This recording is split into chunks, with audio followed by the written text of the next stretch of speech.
you guys, so what's up? So One Piece Film Gold, once again, all over the cover pages in this week's chapter of One Piece, 833. Got One Piece Film Gold on the cover of Weekly Shonen Jump, displaying the last bits of promotional stuff before the movie drops this weekend, which is mad hype in itself. And by the way, the Heart of Gold special that's out with the subs finally. I'm not too sure if we're going to do a live reaction or review because we got no One Piece this week, so that kind of frees my schedule up a little bit. So if you think I should do a live reaction, post your comments in the comments below. Anyway, this chapter development for Sanji and the rest of the Vinsmokes, and we do get snippets of a flashback from Sanji as well, which is kind of nice. Let's start off with the beginning push to the chapter. Actually, the colour spread was actually pretty cool too, where we got each of the Straw Hats in the summer festival. We got each of them in the kimonos eating watermelons, which I thought was kind of nice. And the thing that's made it even more satisfying was the fact that Robin and Frankie weren't on the same side; they were on opposite sides, which is a breath of fresh air.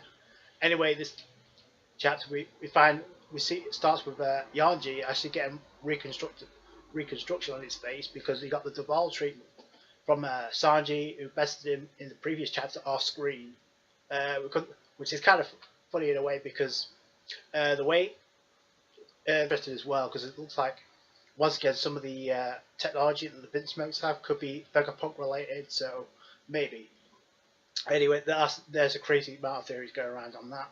Then we cut to the fight between Sanji and Judge, and the father of Sanji, I guess, the leader of the Vinsmokes. So now this fight has me mixed feelings. Number one, I'm kind of disappointed, as I'm sure many are, in Judge not being not as beastly as we thought. He is strong, and he did have some feats in this chapter, but not as strong as we made to believe. He kind of seems like a scrub when it comes to taking a hit. So we come to the fight, and we see Sanji doing the crabber kick, the breakdancing, which I thought was kind of nice. And we get I think Judge says, "Oh, I'm kind of surprised, Haki." So I'm pretty. If you go on some of those panels, I think because Sanji's legs are already back, I think some of them, when we see Sanji kicking away, we see a coat of white. So I'm not too sure if he's using arm and Haki or not, but that's kind of cool, and it definitely is something we've seen coming anyway.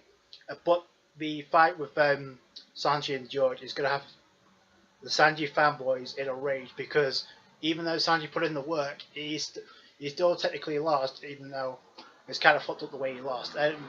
Because Sanji really hasn't been getting a chance to shine since the New World. I mean, Punk Hazard, Virgo cracked his leg, and in the previous main arc, Sanji got bested by Doflamingo. So don't get me wrong.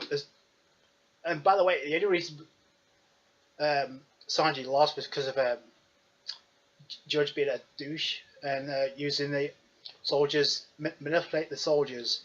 First he says war, which is kind of reference to the older brothers technique we saw on Broccoli Island. Use the wall. We see several soldiers take the hit for against Sanji, because you see Sanji's like, the reason he lost is because of his compassion, because he's not as cold-hearted as obviously Judge. But before that, we see the flashback of where Sanji was young when he's getting teased the living fuck, not only of his three brothers, and we couldn't find out the quadruplets as well, which is kind of interesting as well. I think that's made the Reiju as kind of the older sibling, because the quadruplets, nothing was mentioned about Reiju, although we did see her in a flashback actually laughing at Sanji, and as a lot of people disappointed in her character. But I said this last week, Reiju is going to be, the entire Vinsmoke doesn't seem that cold-hearted out the bunch, so there is something there. I'll get into that in a minute, but we see the older brothers, I should say the brothers teasing Sanji that he's weak, and then we see like his father could be a complete douche, saying, "Oh, you're no son of man, you're just a stain, an embarrassment to the Vinsmokes," not giving the time of day to Sanji, obviously, and understandably the reason why Sanji left, you can understand the reason why, but we know there's more to it than just that. And I like how Oda kind of teased us with it, because we know there's a lot more to it. what happened with Sanji's mom. That's got to be part of it. You know, how did Sanji come into contact with the ship that would lead him to Zed's ship?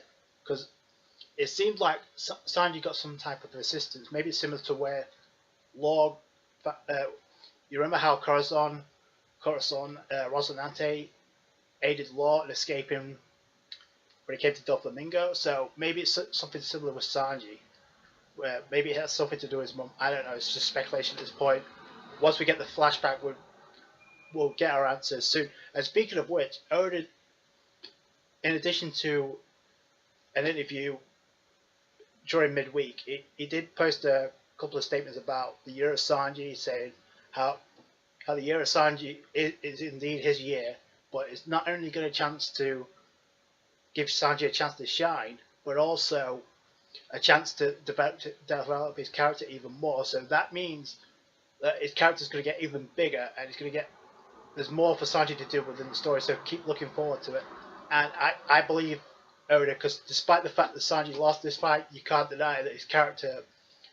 We saw some of the characterization for Sanji, even though he had resentment to his father, he didn't take the low road, and that was kind of fucked up in its own way. Where Sanji, by the way, I like that scene where we see Sanji use the Laba Jamba, but obviously this is why I'm kind of mixed about Judge, because he did actually grab Sanji's foot, so, and then just threw him around. We see some of the Vinsmoke technology with the electricity. So I mean, he doesn't come off as weak, but in the way that he fights, King's like a bit cowardish, which is kind of disappointing, considering he's the army of assassins, so a family of assassins. So I mean, and the reason why I'm not as pissed off as a lot of Sanji fanboys will be is because two things. Number one, I did say that fight between Judge and Sanji seems like an end of an arc type fight. So Oda's not going to finish that just yet. Number two, it seems there's a plot twist, and this is where the Enies Lobby 2.0 rescue Sanji mission begins, because we see the end of the chapter, and once Sanji lost the fight, we see Reiju actually patch him up, actually giving a compliment, saying, "I can't believe how strong you are, you got him beastly." So again, even though she was laughing at him in the flashback, she was kind of complimenting him, and that's why I kind of said, you see this comment right here? I have a feeling his sister might ally herself with Sanji. She was visibly impressed by Luffy. You see that? What did I say in my review last week? I did say there was a possibility. I wasn't too sure, but I did say Oda threw in certain things that maybe Sanji's sister wasn't that bad. I mean, yeah, granted, she did put on the wristbands, and I'll get into that in a minute, because that is intriguing. But also, this is where similarities between Enies Lobby and Whole Cake Island begins to shift, because this happened to Robin, where the Kuroseki handcuffs were used to handcuff Robin for almost the entire part of Enies Lobby towards the end. The same thing happens to Sanji. In fact, when it comes to like most of these few arcs we've had, if you really think about it, most of the characters we've seen have always had a fascination with handcuffing people. In Marineford, Ace got handcuffed. In Dressrosa, Law got handcuffed, and it took one key, which I'll get into in a minute as well.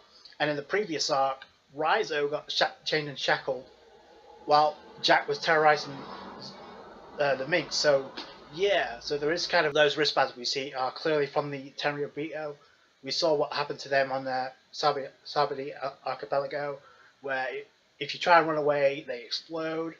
They're attached to Sanji's hands, which means that could be a problem from Sanji, because if he tries to run, he can't cook, not only for the Straw Hats, but he can't cook in general. So, and speaking of the Tenryubito wristbands, do you think there's a chance Luffy could pull a Rayleigh? Remember what happened at Sabadi Archipelago, where Kiwi had the wristband around the neck, or the band around the neck, and Inkei Rayleigh used Haki to take care of that band and throw it in the air. So maybe Luffy could do something about Sanji's wristbands. That'd be hype as fuck. But and something else as well. So, everybody's saying that Sanji might actually use his hands. Well, the thing about it is Sanji said he won't use his hands to fight. Although I'm hoping he might change his policy when it comes to Big Mom, because that's the key to the thing now. No pun intended, but with Big Mom, and it's clearly stated that Big Mom has the key to the wristbands that explode. By the way, how the hell did Big Mom get a hold of those wristbands? I know she's powerful in the new one, but it seemed like to me she has some type of connection with either the Gorosei or the Tenryubito, because that's like some Doflamingo blackmailing type shit. And we cap it off with, we know Big Mom's got the key. We know the Straw Hat's in deep jeopardy as well, because, well, for one thing, we've got Nami probably going to take on Madame Brule, I hope.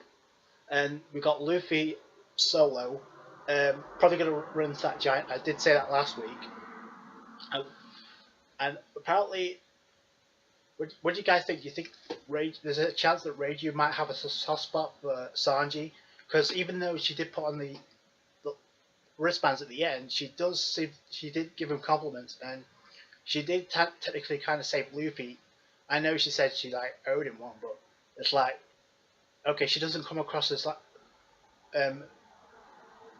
too much of a douche like his brothers, which I thought was kind of hilarious. But I kind of like, overall, I really enjoyed this chapter. It gets me hyped up. This is where the rescue Sanji mission goes to full force now, with Sanji handcuffed literally, because think about this, ever since Nami ran to Luffy and hugged Luffy, which is like talking about Sanji, we've been saying how this arc would technically be Enies Lobby 2.0, and what do we have now? So yeah, this is getting even more interesting, and the fact that Oda has stated that Sanji's character is going to be even more developed than what it is right now means to me two things. Number one, I know a lot of people have a problem with Sanji losing the fight, but I'm going to make a prediction. I think a lot of people are going to call it Sanji's battle poster for one is going to skyrocket, maybe equal Zoro's or surpass Zoro's by the end of this arc. And number two, not only Sanji's going to join the crew, but somebody else is going to join the crew as well. But depending on how long we get a reunion. And speaking of which, what do you think has happened to Pedro and Brooke? Because they're gone off to find the Poneglyph. Jinbei, we don't know what's happened to him. And then we got the Straw Hats in the Seduction Woods with Madame Brule. So they're Sanji's only hope. And the thing too is Reiju knows where the Straw Hats are here, because they encountered them before. So where do you think that's going to go? So let me know in the comments down below. That's going to do it for a review. Like it if you appreciate that. Comment, rate, subscribe. Catch you guys.